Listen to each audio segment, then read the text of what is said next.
estaba olvidando. Ya.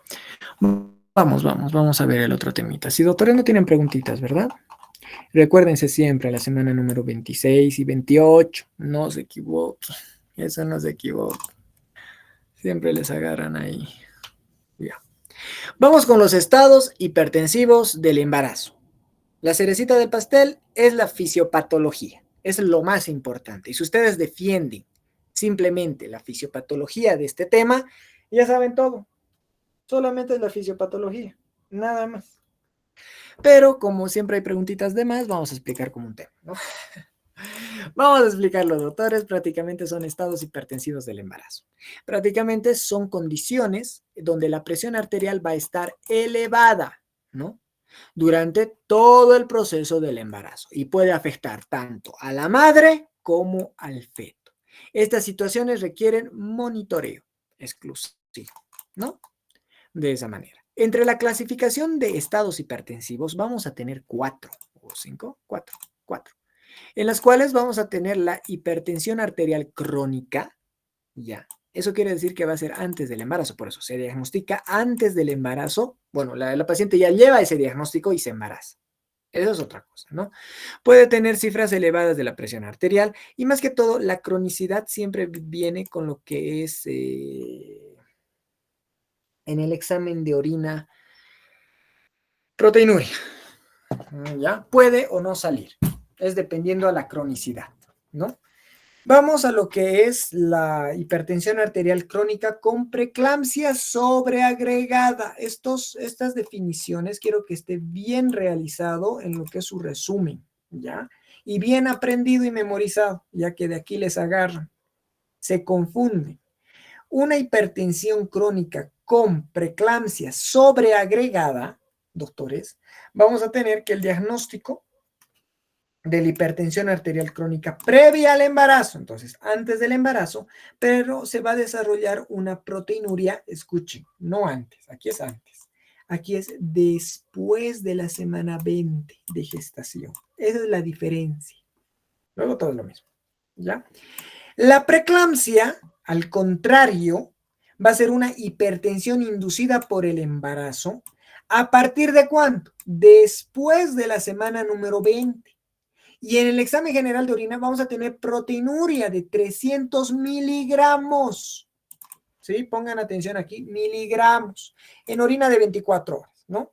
Sin o con edema. Puede tener o no la paciente. ¿Ok? Todas requieren vigilancia exclusiva.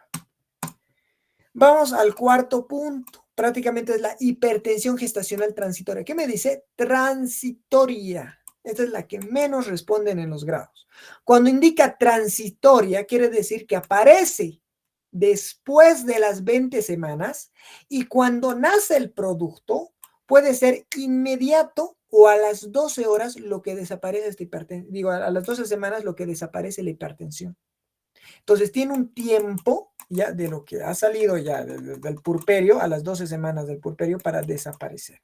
A eso se denomina transitoria, que empieza por el embarazo y luego se soluciona posterior al parto, ¿no? O puede ser a la cesárea. Cuando ya no esté un producto, entonces se resuelve. ¿Cuál es la que siempre preguntan? Obviamente la preeclampsia, ¿no? Que son estados hipertensivos del embarazo, en la cual vamos a tener que una preeclampsia va a ser una hipertensión arterial inducida por el embarazo, después de las 20 semanas. ¿Por qué dice inducida? Porque el embarazo lo causa. Entre las características, cifras de la presión arterial por encima de 140-90 milímetros de mercurio. Vamos a tener una proteinuria más de 300 miligramos en orina de 24 horas con o sin edema, ¿ya?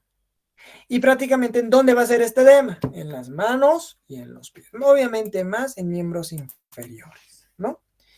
Vamos con la etiología. Principalmente es por una placentación anómala. Una mala posición de la placenta. Placenta previa puede afectar. Lo que provoca alteraciones de perfusión uteroplacentarias, ¿no? Pueden alterarse o disminuir el endotelio materno. Vamos a continuar. Vamos a ver con la fisiopatología. Esto es lo más importante. Ya esta es la corona.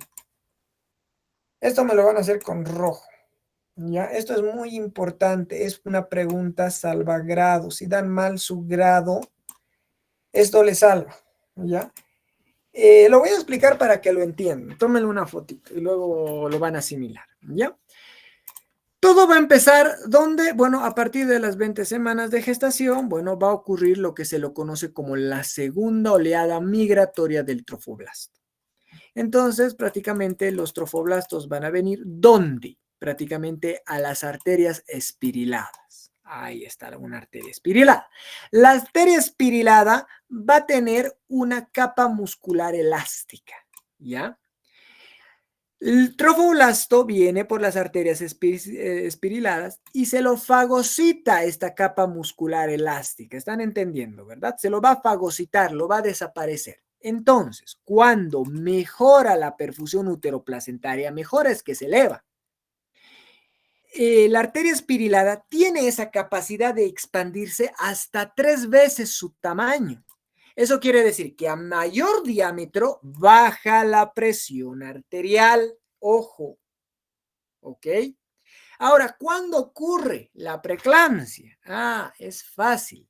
Cuando en la segunda oleada migratoria, a las 20 semanas del trofoblasto, falla, no dirige, prácticamente no lo va a digerir esta capa muscular elástica. Aquí está, capa muscular elástica, no lo va a digerir.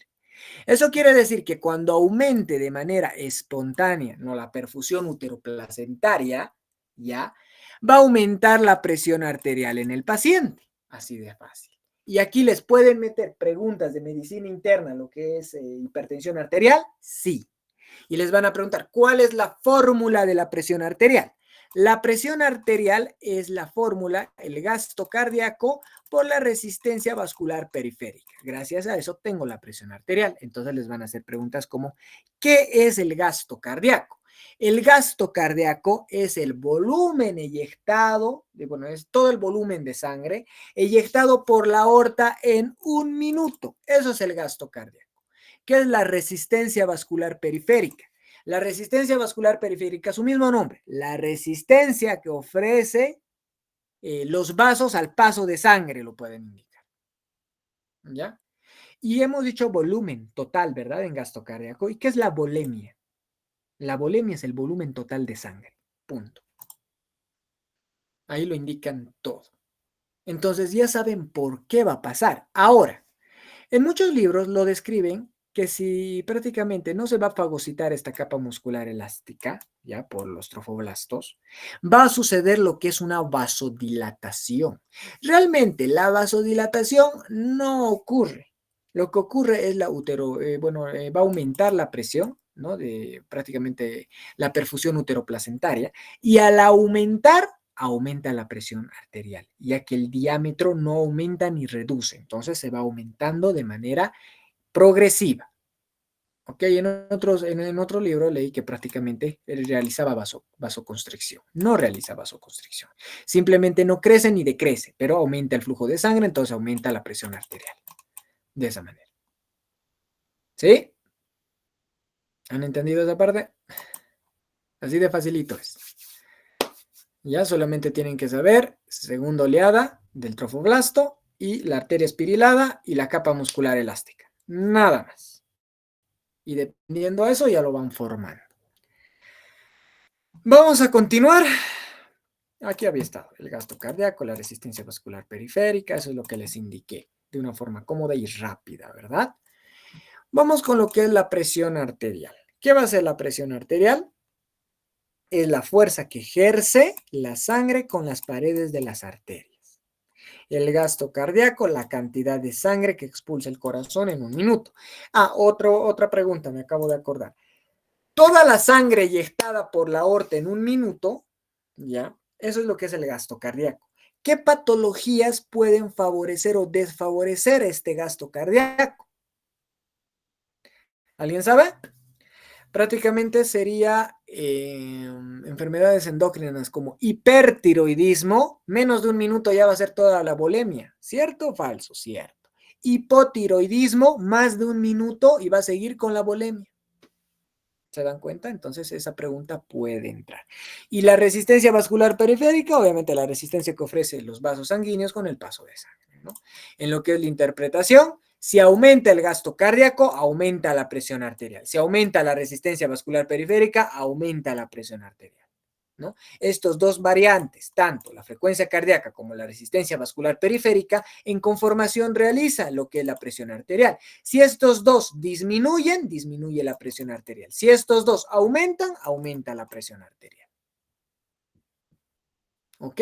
De ese modo se va a realizar. Vamos a continuar. En lo que es la clasificación de la preeclampsia, vamos a tener de dos. Prácticamente la preeclampsia leve, doctores, y la preeclampsia severa.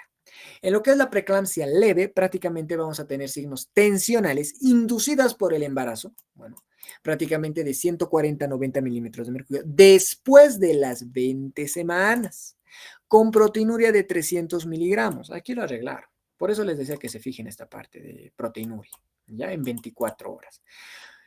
Puede prácticamente presentarse con o sin edemas, generalmente síntomas leves o ausentes, ¿verdad? Los signos y síntomas son de una hipertensión. Prácticamente vamos a tener lo que se denomina escotomas, amaurosis, fosfenos, tinnitus y demás, ¿no? Esos son signos de encefalopatías, se podría indicar, pero es de hipertensión arterial. Lo mismo. Presión arterial elevada 160 a 110, por eso es severa, va a ser mucho más del umbral. Proteinuria 2 gramos, prácticamente les van a hacer encontrar la diferencia. Es la diferencia, 2 gramos, más de 24 horas. El edema es generalizado, si hay edema vamos a hacer Fovio y Godet, no se olviden. Y prácticamente vamos a tener signos como cefaleas tensionales holocranianas, dolores de cabeza, prácticamente visión borrosa, epigastralgia, prácticamente un dolor en barra, ¿no? Y riesgo de elevación de lo que es una eclampsia, ¿no? Incluso puede llegar hasta convulsiones tipo tónicas clónicas en una gran parte. Aquí están los signos de hipertensión, ¿no? Encefalopatías lo denominan, pero es signos de hipertensión. Escotomas, amaurosis, fosfenos, acúfenos y tinnitus. De esa manera, porque luego les van a indicar qué son escotomas, doctor. Ah, es la pérdida parcial de la visión de una parte del campo visual, ¿no? Como una mancha oscura. Amaurosis prácticamente es la pérdida completa, parcial de un campo. Bueno, prácticamente es la pérdida parcial, ¿no? De la visión de uno o de ambos ojos. Puede ser transitoria o permanente.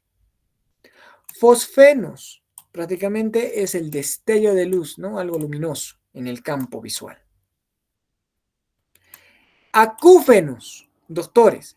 Acúfenos y tinnitus es una pregunta de combinación de grados. Siempre lo preguntan ambas. No pueden preguntar tinnitus sin acúfenos. Los dos son zumbidos. ¿Cuál es la diferencia? Esa es la pregunta de examen de grado. Que acúfenos es con el latido cardíaco. Late, zumba, late, zumba. Y el tinnitus va a ser sin latido cardíaco, ¿no? Similar a un acúfeno. Por eso lo preguntan ambos, para que sepan la diferencia. Como terminología médica también está. Vamos a continuar. Epigastralgia bueno, en lo que es la preeclampsia y eclampsia, ¿no? Vamos un ratito con lo que es la epigastralgia. Van a ser síntomas de una inminencia, ¿no? De una eclampsia. O también puede producirse lo que es una posible ruptura hepática. Como vamos a estar aquí, vamos a hablar de lo que es la cápsula de Gleason. La cápsula de Gleason, doctores, es lo que cubre al hígado, ¿ya?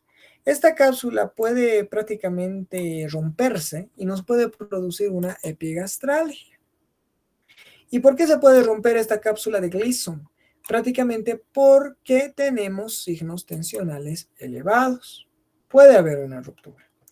Signos de Clausier prácticamente me indica que es un signo de una epigastralgia ocasionado por lo que es la cápsula de Gleason. Gracias a la cápsula de Gleason, que prácticamente se va a dañar o va a ser lesionada, puedo tener los signos de Clausier, que me indica que es un dolor en barra, ¿ya? Que se va a irradiar desde el epigastrio hasta el hipocondrio derecho, por eso se envasa, ¿sí?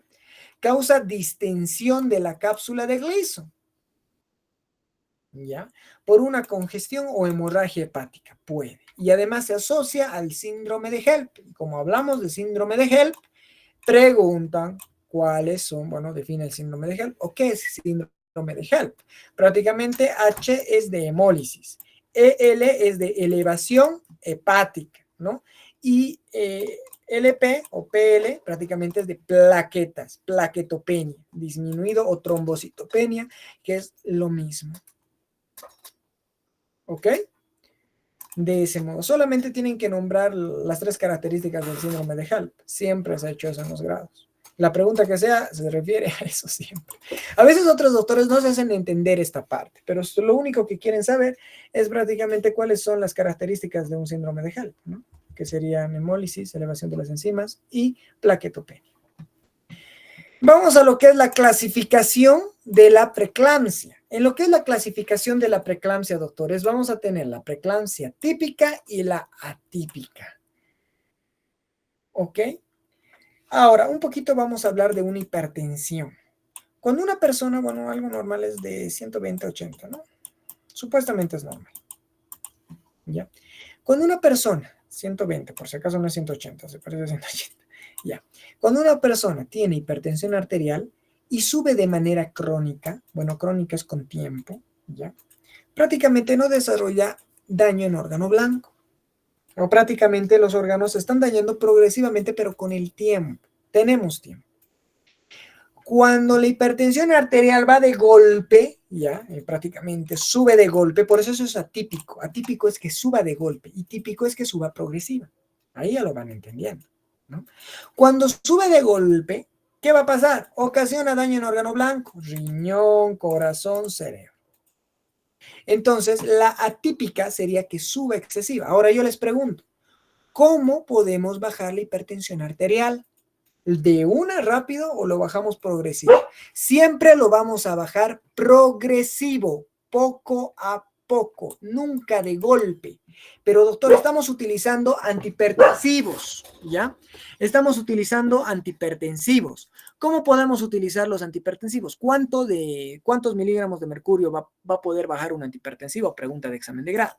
De 20 a 30 prácticamente milímetros de mercurio va a bajar. Entonces va a ser progresivo, no bajamos de golpe. ¿Ya? Entonces, en una típica, ya que sabemos que es algo agudo, brusco, entonces vamos a tener daño en órgano blanco, obviamente sin proteinuria, porque es de inicio agudo en el ahora.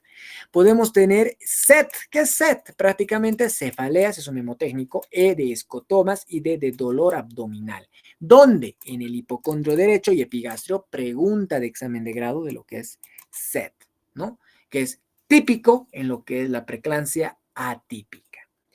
Plaquetopenia. Bueno, plaquetopenia a veces lo pueden, bueno, no sería una confusión, sería el diagnóstico, aplasia medular. Está bajando una de las 3 tipos de serie, ¿no?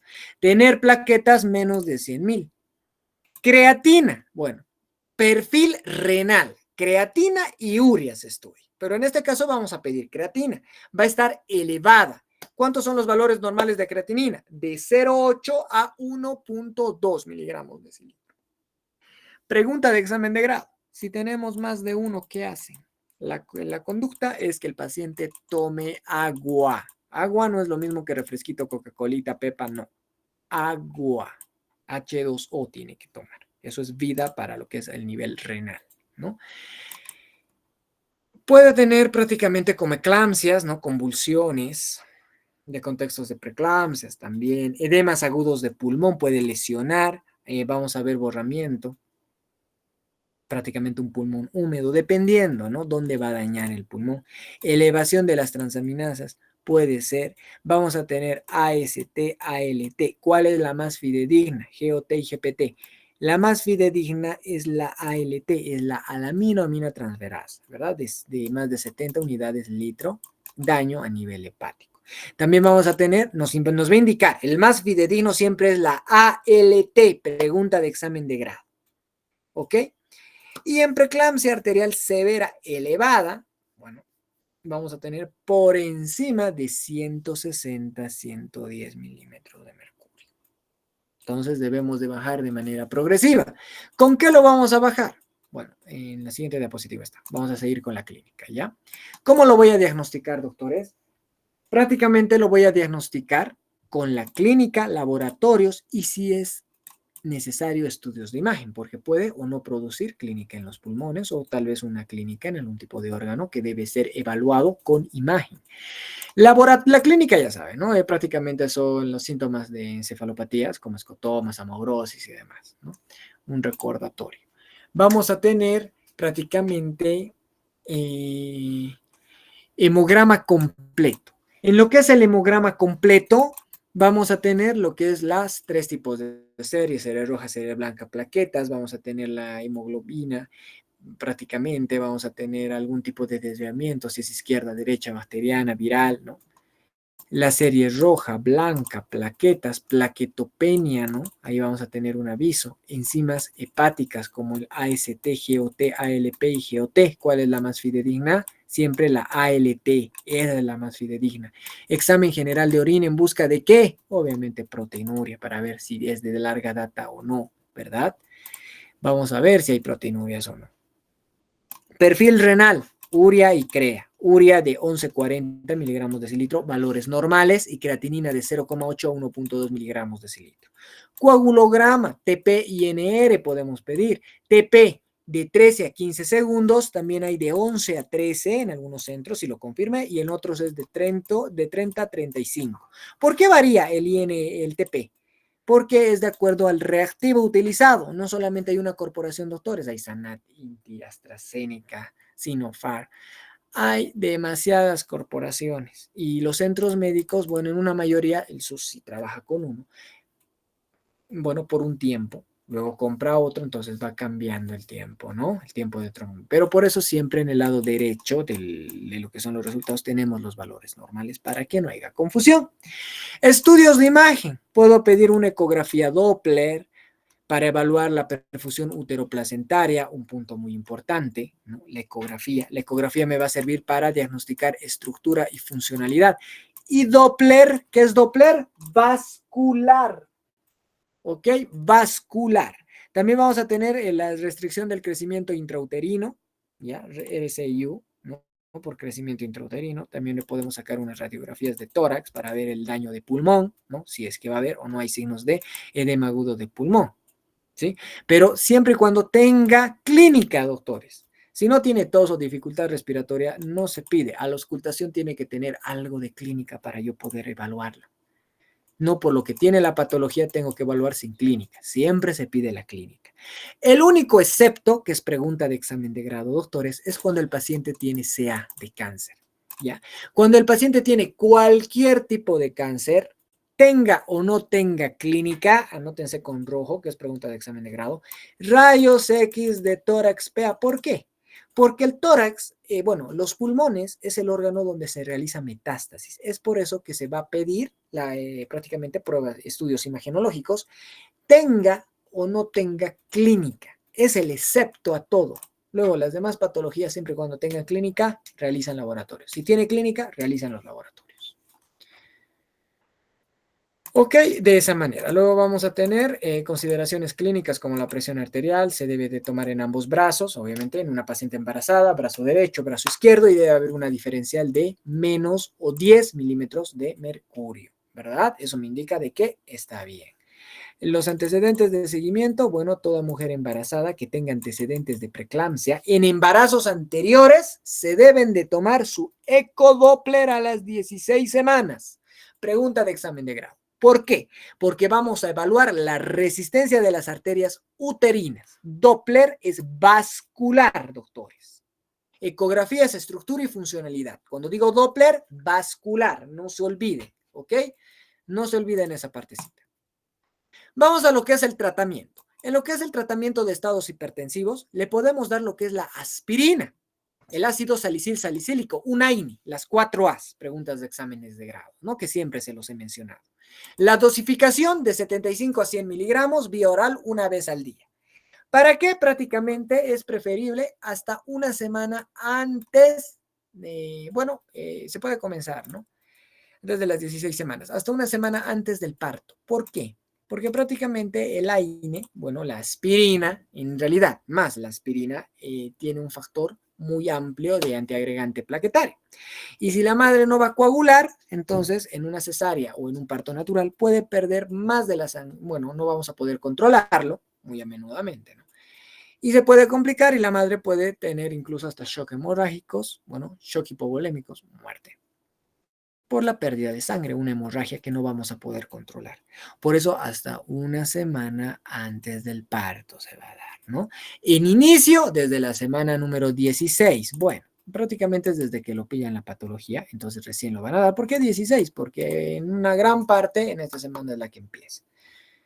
O en la semana número 20 también por lo que es las arterias espiriladas. ¿Pero por qué 16? Porque tienen antecedentes de haber realizado una preeclampsia en un embarazo anterior, entonces se le estudia con la ecografía Doppler. Se le ve la resistencia a este tipo de arterias, entonces se da el medicamento previniendo. ¿Se dan cuenta? ¿Qué va a hacer la aspirina? Pregunta de examen de grado. Lo que va a hacer la aspirina, doctores, es destruir esta capa muscular elástica de las arterias espiriladas. Entonces no vamos a necesitar de los trofoblastos. La aspirina lo va a destruir. Y cuando ocurra la hiperperfusión uteroplacentaria, entonces se va a regular porque se va a poder expandir hasta su tamaño de 3 veces. A mayor diámetro, reducción del volumen. Si tengo poco volumen, tengo poco presión arterial. Entonces, no disminuye como tal, pero sí se regula a parámetros normales, evitando una preeclampsia o estados hipertensivos del embarazo. El manejo, bueno, ojo aquí, alfa-metil-dopa. Prácticamente es un agonista alfa-2 adrenérgico. Ya. A ver. El alfa-metil-dopa, ¿no? Metil-dopa.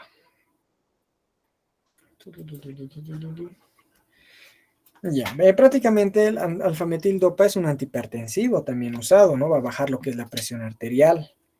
Ok, es un alfa-2 adrenérgico, por si acaso. Lo que va a hacer es bloquear el sistema adrenérgico. ¿Qué tenemos con, bueno, el sistema adrenérgico? Le voy a indicar. El sistema adrenérgico o simpático va a aumentar la presión arterial, va a aumentar la frecuencia de contracción del miocardio, va a hacer vasoconstricción, ¿no? Entonces, este alfa-2 va a bloquear. Prácticamente no va a permitir de que suba, no se va a activar prácticamente bloquearía el simpático. Cuando le falta sangre al riñón, corazón y cerebro, ¿por qué menciono los tres? Porque la sangre funciona como una especie de bomba por presión. ¿Ya? Si le falta sangre al riñón, obviamente le va a faltar al corazón y obviamente al cerebro. Entonces se van a activar al nivel del riñón, sistema renina, angiotensina, aldosterona. Nivel del corazón, los natriuréticos, tanto cerebrales y auriculares. Y a nivel del cerebro, prácticamente el simpático y el que le contrarresta es el parasimpático. Obviamente que el alfa-metildopa, ¿ya? Lo que va a hacer es disminuir la vasoconstricción, realizando vasodilatación, disminuir el gasto cardíaco porque va a ampliar y prácticamente la resistencia vascular. ¿Cuánto se le va a dar? 500 miligramos vía oral cada 6 horas hasta terminar el embarazo. Tiene que tener controles donde debemos de pedir laboratorios y ecografías para prevenir las complicaciones. Dependiendo la semana gestacional, bueno, puedo realizar tanto la neuroprotección, ¿no? Con el memo técnico del SUSPAN. ¿Se acuerdan? Sulfato de magnesio. Si se intoxica, ¿qué va a utilizar? Gluconato de calcio. El sulfato de magnesio se va a utilizar en dos tipos de en dos fases. La fase de ataque, hoy conocido como fase de impregnación, antes como la dosis de ataque. Y la fase de mantenimiento como dosis de ataque, dosis de mantenimiento, ¿ya? La fase de impregnación, doctores, le vamos a dar de 4 gramos a 3 gramos prácticamente, ¿no? De sulfato de magnesio, que lo voy a diluir en 250 ml de solución fisiológica. Esto lo debo de pasar en 20 minutos. Y la fase de mantenimiento son 10 gramos de sulfato de magnesio, ¿ya? En 900 ml, y lo voy a pasar. Prácticamente 1 gramo por hora endovenoso, ¿no? De esta manera. La presentación que viene el sulfato de magnesia, ¿dónde está el sulfato de magnesia? Aquí. El sulfato de magnesia, la presentación es 1 gramo 1 ml. Entonces viene la pregunta de examen de grado. ¿Cuántas ampollas vas a utilizar para todo el tratamiento? De 14 a 13 ampollas. Muchas guías mencionan 4 gramos al empiezo y muchas guías también mencionan 3 gramos. Se pueden utilizar ambos. Es una especie de continuidad, ¿no? Ahora, las pacientes femeninas se intoxican con sulfato de magnesio. Entonces, ¿qué hacen? A ver, los que han asistido a la clase del sábado, ¿qué hacemos con una intoxicación? Retiramos. Prohibido. A veces le van a ver, doctor, explíqueme, les van a indicar, ¿no? Por una vía, ya, le van a dar el sulfato de magnesio para realizar la maduración, la neuroprotección o la protección neuronal, ¿ya? Y por el otro le van a poner el antídoto. No, no se realiza de esta manera. Quitan, botan el gluconato de calcio, si hay harto, no importa, lo botan, que esté fuera de vía del paciente. ¿Ya? Y recién van a aplicar el antídoto después de un tiempito, recién lo van a aplicar. ¿Ya? Con el CO2, a ver, una intoxicación que es la más común del CO2 en incendios. La ambulancia llega y ese rato le ponen oxígeno. No, la ambulancia llega y si está cerca del tóxico, entonces la paciente lo agarran, lo meten en la ambulancia y cuando la ambulancia está a 2 cuadras o 1 cuadra posterior del dióxido de carbono cercano, recién le aplican el antídoto, entonces alejan. Otra intoxicación con el paracetamol. Vía oral, ¿qué van a realizar? Un lavado gástrico, menos de 6 horas, porque si es más, producen perforación, ¿no? Si es menos de 6 horas, entonces le hacen un lavado gástrico con el fin de que bote todo, ¿no? Y luego recién le aplican el antídoto. De esa manera se trata la intoxicación. ¿Qué síntomas? Bueno, ayer les indiqué, ¿no? Disminución de los reflejos osteotendinosos. Somnolencia y bradicardia. Bueno, mis dos detonantes es disminución de los reflejos osteotendinosos y bradicardia. Basta que tenga estos dos, yo le pongo el gluconato de calcio al 10%. Una ampolla en un bolo lo debo de pasar de 3 a 5 minutos. Eso lo van a indicar al 10%. De esa manera. Ahora, dependiendo, pueden realizar esos controles, ¿no? También vamos a tener el control de la presión arterial ya que está elevada. ¿Con qué lo bajamos? Bueno, les presento 3 fármacos muy utilizados. La betalol, hidralazina y nifedipino. El abetalol va a venir de 20, de 40 y de 80 miligramos endovenoso y lo voy a pasar cada 20 minutos. El mecanismo voy a bloquear al alfa y beta. Entonces voy a realizar vasodilatación. Prácticamente voy a ampliar para reducir y bajar la presión arterial a nivel de los vasos, ¿no? La hidralazina, bueno, a mí me gusta utilizar diuréticos ya que tengo de 2. Los diuréticos no solamente van a realizar vasodilatación, también diuresis. Y mientras menos volumen tenga, entonces la presión arterial baja. ¿Cuánto va a bajar cualquier antihipertensivo? Se los vuelvo a indicar. De 20 a 30 milímetros de mercurio. ¿Ya? De ese modo. La dosis de la hidralazina, 5 miligramos endovenoso por 15 minutos. El nifedipino, al contrario, es un bloqueador de calcio, ¿no? A esa familia se le incluye. Y se puede dar en dosis de ataque y dosis de mantenimiento. La dosis de ataque es dar 10 miligramos vía oral cada 30 minutos y la dosis de mantenimiento es dar 80 miligramos por cada 8 horas. La conducta es tratar de finalizar el embarazo, pero dependiendo la vía. Puede ser por vía vaginal o por vía cesárea, según la situación del producto y la clínica del producto. En las complicaciones puedo tener una eclampsia, preeclampsia severa, convulsiones de tipo tónicas clónicas, posibles DPPNI, desprendimiento prematuro de placenta normoinserta, ¿no? Les indiqué, siempre les indico, cara interna del útero, placenta, y aquí está el desprendimiento que es progresivo, y aquí está el feto vivo. Por los movimientos de la madre, los movimientos del feto, se va desprendiendo cada vez más. Y cuando se desprende, tanto la placenta de la cara interna del útero, se inflama y sangra. Eso quiere decir que aquí dentro voy a tener coágulo, y ese coágulo va a ser como una pared donde la madre no va a poder brindar prácticamente por este espacio, ¿no? los nutrientes necesarios para que el feto, porque está dentro del útero, ¿no? Se desarrolle. Entonces siempre van a nacer con R, C y U, restricción del crecimiento intrauterino. Puede ser que llegue a término, un ejemplo, pero tenga órganos de pretérmino, desarrolle una membrana hialina y le tengan que dar prácticamente surfactante, ¿verdad? De esa manera se pueden dar cuenta. Edema agudo de pulmón, polihipertensión, SID, coagulación intravascular diseminada y RCIU, restricción del crecimiento intrauterino. Y obviamente enfermedades cerebrovasculares, si es que es la mayor complicación, como ACVs y demás.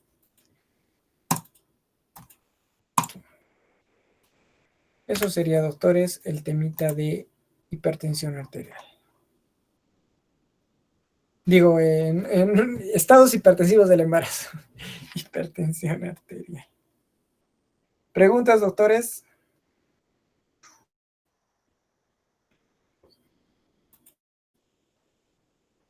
¿Preguntas?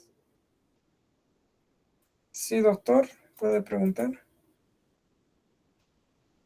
En breve. Doctor, entonces, en caso de que la paciente esté con la hipertensión, damos un solo medicamento, ¿verdad? Como Sí. indicó cualquiera de los que mencionó, pero solo uno, ¿verdad? Sí, cualquiera de los tres puede dar, o también puede optar, a veces no hay en los centros, entonces puede dar una furosemida. Lo que yo siempre uso es furo, una asa, ¿no? Puede dar también, bueno, son hartos fármacos, son 5 grandes familias de los fármacos antihipertensivos. Aras, asas, pero esos pueden tener una contraindicación. Pueden dar, más que todo, yo les indicaría diuréticos, ya que tienen ese doble aspecto, ¿no? Va a ser vasodilatación y por el volumen va a reducir la presión arterial. Había uno más, como la Doctor, espirinola. Sí, sí. doutor, pero los diuréticos não estão contraindicados em embaraçadas? Los diuréticos, dependiendo. Va a desarrollar edema, doctor. Prácticamente una embarazada, un seguimiento que se le da es que no se ponga nada apretado, ¿no? Porque puede desarrollar edemas en miembros inferiores, ¿recuerdan? Por eso tienen que estar sueltas, utilizando pantalones de tela, anchos, ¿no? Nada pegado, porque tienen un índice de desarrollar edema en miembros inferiores muy elevado. Y eso puede afectar tanto y posiblemente puede incluso iniciar lo que es una preeclampsia o signos hipertensivos, ¿no? Es dependiendo todo de cada paciente cómo nos va a llegar. ¿Ya? Sí, entre antihipertensivos algunos, por eso aras y ecas, esos mejor no. Pueden utilizar una furo, bueno, el fármaco que aquí nos dicen, ¿no? Una hidralacina, bueno, este es el que yo siempre uso, una hidralacina. Nifedipino también es un antihipertensivo, pero es más un bloqueador de calcio, ¿no? Incluso, aparte de ser un bloqueador de calcio, es un tucolítico. ¿Se acuerdan de la semana número 32, no? Lo que va a realizar prácticamente bloquea lo que es en la dinámica, a nivel, digo, las contracciones, ¿verdad? Y nos da tiempo para poderle realizar la neuroprotección y también la protección a nivel pulmonar, el desarrollo pulmonar con corticoides, ¿verdad? Esto ya lo vimos anteriormente.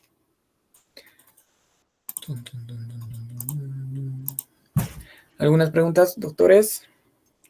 Un ratito. En la mañana ya dieron estos dos. A ver. Ya. Aquí está. No, y está aquí. ¿Quién lo mandó?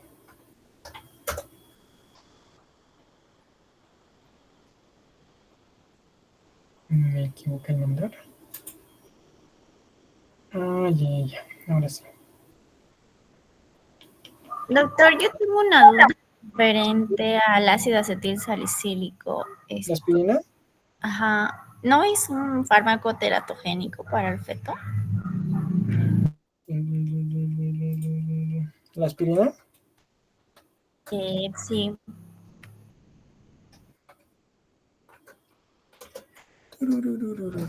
Bueno, no escuché esa parte, ¿no?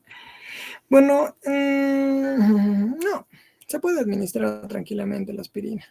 Desde el primer trimestre, segundo y tercer trimestre. Pero en el tercero no tanto. Primero y segundo sí estoy seguro. Tercero, ¿por qué? ¿Cómo era? Déjenme un ratito, ahorita les voy a indicar por qué. Creo que es lo mismo, que es como darle indometacina, ¿recuerdan la indicación? Cierre precoz del ductus arterioso. Eso es lo que va a pasar si le damos en el tercer periodo. Digo, tercer trimestre, perdón, tercer trimestre. ¿Ok? Tercer trimestre. Entonces se evita, pero doctores, tiene esta condición la madre.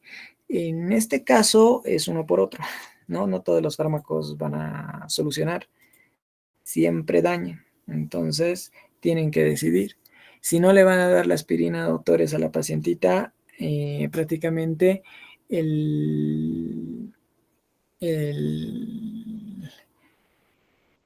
estas arterias espiriladas, bueno, ya está desintegrado. Entonces, como ya está desintegrado, prácticamente puede expandirse.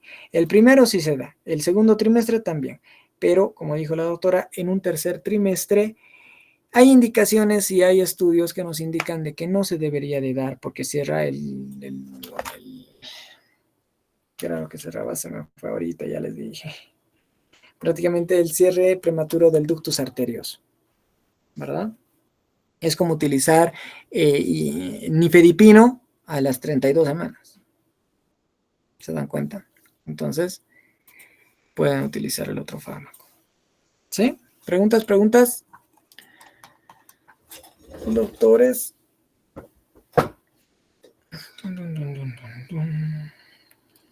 ¿No hay preguntitas?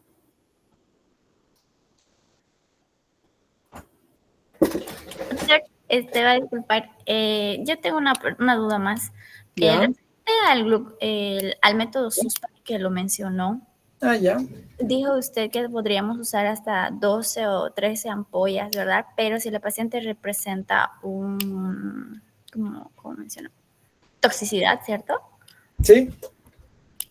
Lo suspendemos y Sí. usamos el gluconato de calcio, nada más. El gluconato de calcio es su antídoto de lo que es el sulfato de magnesio. Sí, esa era mi duda. Sí. Entonces, Pero tienen que retirar. Tienen que retirar sí o sí el medicamento. Ya siempre se retira. No pueden utilizar ambos. Y les hacen decir, porque están preguntando mucho lo que son intoxicaciones. Todo tipo de intoxicación se retira y luego se aplica el antídoto. Siempre lo retiran. No hay, por una vía le pongo y por el otro porque necesita, no hay. Sí o sí lo tienen que retirar para luego poner el antídoto. ¿Sí, doctores? ¿Más preguntas?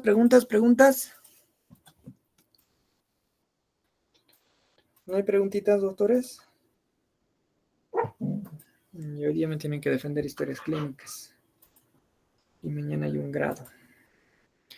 Ya, doctores. Entonces, si no hay preguntas, doctores, ya les he mandado los exámenes. ¿Me confirman si les ha llegado a toditos?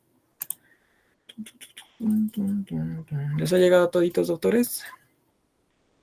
¿Sí? Ya, me van a ir a dar esos exámenes, ¿ok? El de hipertensión, el de signos de estados hipertensivos es corto el examen. El de embarazo es harto. Ok, vayan a dar los exámenes. Hay estudiantes nuevos de la clase gratuita, creo que 3 o 2. Se pueden quedar un ratito. ¿Hay estudiantes? ¿Me pueden confirmar con un like? Sí, hay estudiantes, porque tengo que revisar historias clínicas.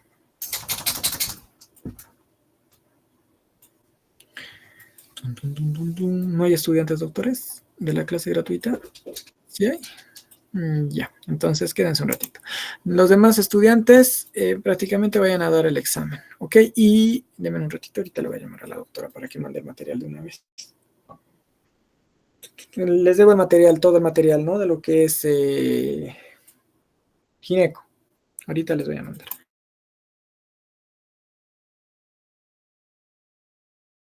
Ok, en breve les va a mandar la doctora. Ok. Ya.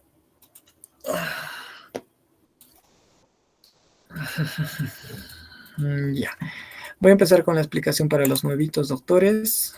Yo creo que sí están, ¿no? Ya.